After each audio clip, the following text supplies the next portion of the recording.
in parts of Cobb County, Paulding, Carroll, and into Douglas County. This is sliding through the north side of the metro now, so the rain beginning in Kennesaw, Marietta, Smyrna, pushing in towards Sandy Springs, Dunwoody, Roswell, Alpharetta here in the next 15 to 20 minutes, skirting by really the north side. Not really looking for much rain on the south side down at the airport, but look at this back into Alabama. We are seeing this line come together now, and that's pushing towards North Georgia for the late morning and into the afternoon. A couple lightning strikes. That's going to be right along St. Clair County over in Alabama, but then also back down towards Tuscaloosa, and that's going to push towards the south side of our area. Live look over the bends. A temperature in Atlanta of 57.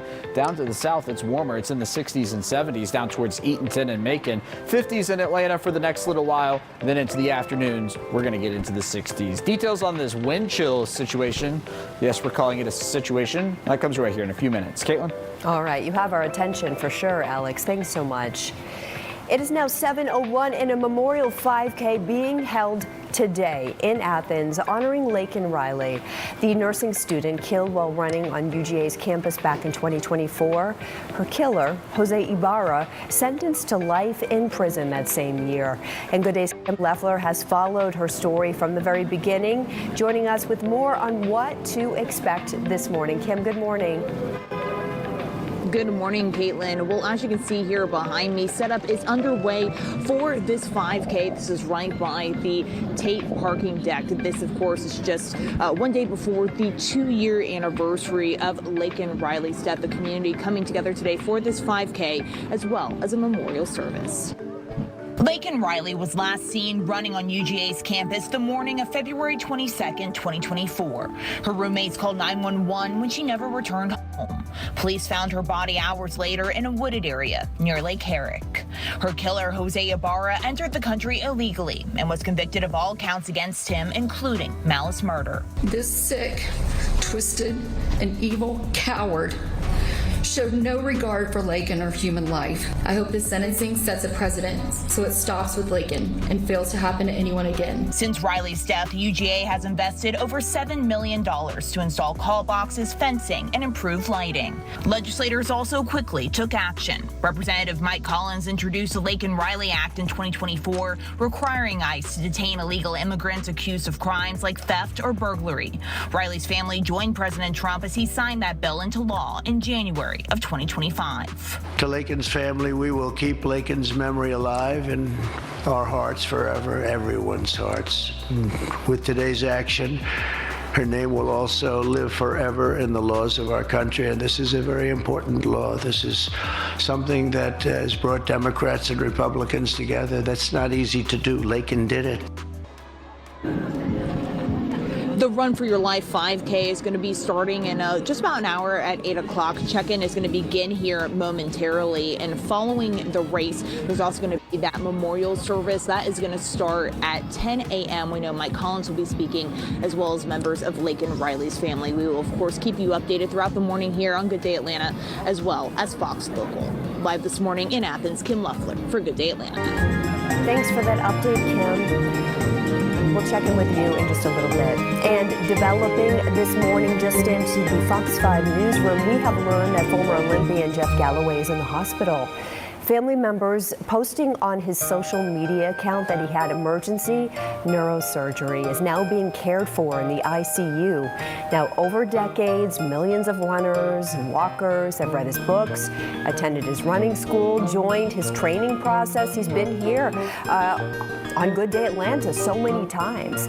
Family members asking for fans and runners to send a video message of support. You can see that address on the bottom of your screen there, where you can do just that, tribute.co/Jeff Galloway. Wishing him, his recovery team, well this morning.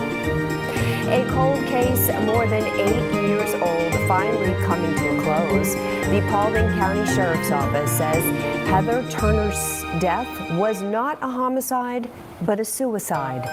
Heather's DNA was recovered and identified on the trigger guard. It was the only DNA recovered off the gun. Heather Turner's hands tested positive for gunshot residue. The results of Andy's test, the GSR test, was negative. The travel pattern of the bullet, the close contact, assisted with a self-inflicted gunshot wound. And you heard the investigator mentioning Andy, Heather Turner's husband, who found her inside their home in Paulding County back in 2017. She'd been shot in the head, leading to a whole lot of speculation and rumors. But as you heard, her death ruled suicide. Prosecutors introducing several pieces of chilling evidence during yesterday's ceremony in the murder trial of Colin Gray. He is the father of the accused Appalachia High School shooter, Colt Gray. Testimony started with GBI Special Agent Heather Lashley. Lashley tasked with processing the Gray home on the day of the shooting. Her testimony provided the jury with a first-hand look at the household through crime scene photos. She said she found a cluster of photos of convicted school shooter Nicholas Cruz, the man behind the Parkland High School shooting, along with a weapon. I found a shotgun in the house as well as multiple boxes of shotgun shells, so yes, those would match. And I also found multiple different calibers of rifle ammunition. Colin's mom-in-law also testified to the family dynamics, says she saw the accused shooter keep the weapon in his room.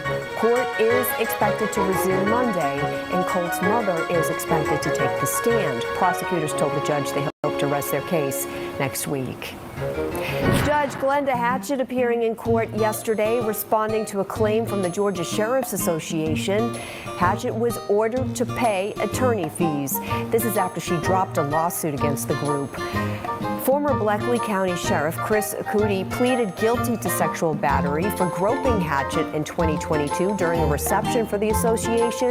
Hatchett had named the Georgia Sheriff's Association as part of her civil lawsuit over the incident, alleging negligence and liability on their part. However, the TV judge decided to withdraw the lawsuit recently, saying she wanted to put the whole incident behind her. Her legal team arguing the most recent fee request lacks merit and could discourage other victims from coming forward. I have literally heard from people in parts of the world who have reached out to me. I've heard from women who said, I never had the courage to do this, but because of you, I have now found my voice. And if I allow this to stand, it has a chilling impact on others who need to come forward.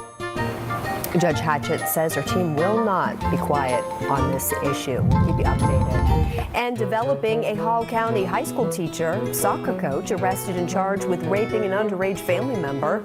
The Banks County Sheriff's Office arresting Felipe Esteban Nunez at his Gainesville home on February 13th. Investigators say the victim told them the alleged assaults happened between 2018 and 2019 in Banks County. Nunez has worked for Hall County Schools since 2024, teaching Spanish and coaching the JV boys soccer team at Chestatee High School. The district says he is now on administrative leave. A 21-year-old man recovering after police say he was shot here on MLK Drive. Fox 5 over that scene, Sky Fox 5. Atlanta police originally thought he'd been shot on Richardson Road, have since learned that was not the case. He is now at the hospital being treated for a bullet wound to the hand as police are trying to figure out exactly who is responsible. And we are hearing from the family of a 21-year-old man shot and killed in Atlanta last weekend. Police say Travales Talbert Jr. was gunned down at a home on Coleman Street. This is in the southwest part of the city. Family members we spoke with say Trey was the life of the party and lit up every room. They also say they can't wrap their head around the fact that he is gone. They don't understand how this could happen. I'm in total disbelief and I'm still in shock with so many emotions at the fact that somebody would just gun down my son that was so full of life, that was sweet, nice, compassionate. Police have not released any details as to how the shooting happened. Family members say they remain confident that police will find the killer. And an update now, in a murder investigation out of Woodstock, police say they've arrested 18-year-old Prince Philip Raleigh in connection to the death of another 18-year-old, Matthew Milner. Milner was shot and killed back at the end of January at the Riverstock Apartments off of Arnold Mill Road. Raleigh now faces multiple charges, including malice and felony murder, along with aggravated assault. He is now behind bars at the Cherokee County Adult Detention Center. To Troup County now, where a county employee who stole more than $500,000 worth of taxpayer funds is going to spend 18 months in jail and have to pay all that money back. Federal prosecutors say Wesley Gaddy exploited the personal information of more than 75 former Troup County employees while she was the county's payroll specialist, redirecting their funds to her own accounts. Federal prosecutors say she used the money to fund a boutique she ran on the side, also bought 3 horses, a horse trailer, a travel camper, and a boat. Service for Laken Riley 2 years after she was found dead. They do say that she was killed by an illegal immigrant while running on the campus of UGA. Her family is speaking right now, so I'm going to let them take over. Speak with Lauren, which is Laken Riley's sister, her little sister. She's going to join me here in just a moment. And then followed up, Nick is going to interview Mike Collins. And after that, we'll have a message from Derek Anglin with New Grace Church. And he's going to tell us why it's called Run for Your Life. I know that there's a lot going on in the media about that name, and we're going to give some answers to that. There is a myriad of reasoning for that name. So I'm super happy that you guys are, here in this weather, in this rain. I know it's making us have to contort a lot of things, so it is what it is, right? But we're here. If you want, we can go ahead and transition over. I'll hand it off to Lauren. All right, Lauren. Let's go, sister.